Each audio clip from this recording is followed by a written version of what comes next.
আমাদের আবেদন এটাই ছিল যে গত সেই 15ই মে তারিখের যে বিকাশ ভবন অভিযান হয়েছিল তার পরিপ্রেক্ষিতে আমাদেরকে একের পর এক হ্যারাসমেন্ট করে চলেছে এবং থানায় ডেকে পাঠানো হচ্ছে। তার সাথে সাথে West Bengal board of secondary এডুকেশনের তরফ থেকেও বারবার শোকজ নোটিশ পাঠানো হচ্ছে। তো সেই জায়গায় দাঁড়িয়ে বিগত যে 23 তারিখ সেখানে একটা অর্ডার কপি দেওয়া হয়েছিল, যেখানে বলা হয়েছিল যে স্লোলি যেতে এবং কোনো রকম হ্যারাসমেন্ট না করতে, আর এই তদন্তটা সেরকমভাবে যেন খুব মানে কোনো কোয়ার্সিভ অ্যাকশন যেন না নেওয়া হয়।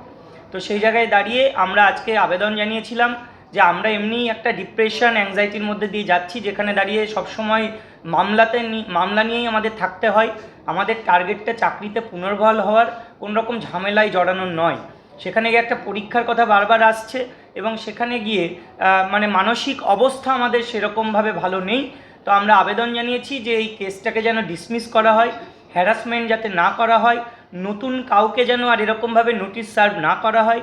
এবং আমরা কিছু গাফিলতিও তুলে ধরেছি, যেখানে দেখা যাচ্ছে যে কেউ ওই দিন প্রেজেন্ট ছিলেন না, কোনো একজন, তাকেও নোটিশ সার্ভ করা হয়েছে এবং রাত 9টার সময় বলা হচ্ছে নোটিশের কথা এবং সকাল বা দুপুরবেলা 12টার সময় তাকে ডেকে পাঠানো হচ্ছে পরের দিন।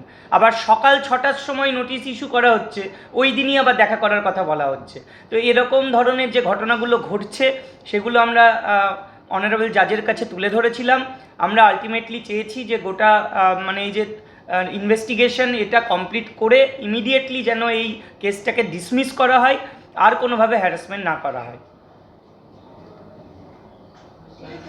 বক্তব্য ছিল যে সরকারি দুর্নীতির জন্য আমাদের চাকরিটা গেছে, তো আমরা প্রতিবাদ করেছিলাম যে আমরা যোগ্য হয়েও আজকে রাস্তায় কেন।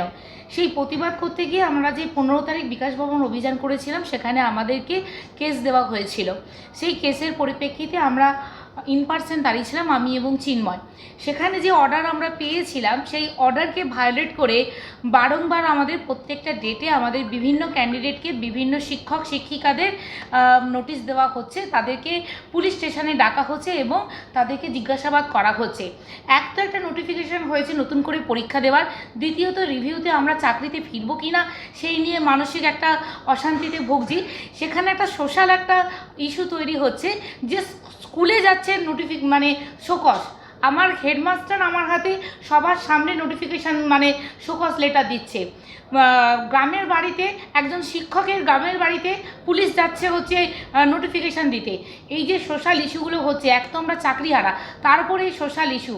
তো আমরা এটা আজ জাজের কাছে তুলে ধরেছিলাম। তো উনি দুটো পন্থা বলেছেন যে যেহেতু আমরা দুজন আগের দিন ইন পার্সন হিসাবে দাঁড়িয়েছিলাম, তো আমরা সবার হয়ে কথা বলতে পারি না। তো যতজন আমাদের ক্যান্ডিডেট এখনও পর্যন্ত এই নোটিফিকেশান পেয়েছে তারা ইন্ডিভিজুয়ালি এসে তাদের অ্যাপ্লিকেশান করতে পারে, অথবা তারা একসাথে সবাই মিলে এসে একটা অ্যাপ্লিকেশান করতে পারে। এবার সেটা আমরা কি করব, যে ইন্ডিভিজুয়ালি এসে অ্যাপ্লিকেশান করব না একসাথে সবাই মিলে এসে অ্যাপ্লিকেশান করব, সেটা আমাদের যোগ্য শিক্ষক শিক্ষিকা অধিকার মঞ্চ থেকে আলোচনা করা হবে। তারপর সেই ডিসিশন নিয়ে আমরা অ্যাপ্লিকেশানটা করব।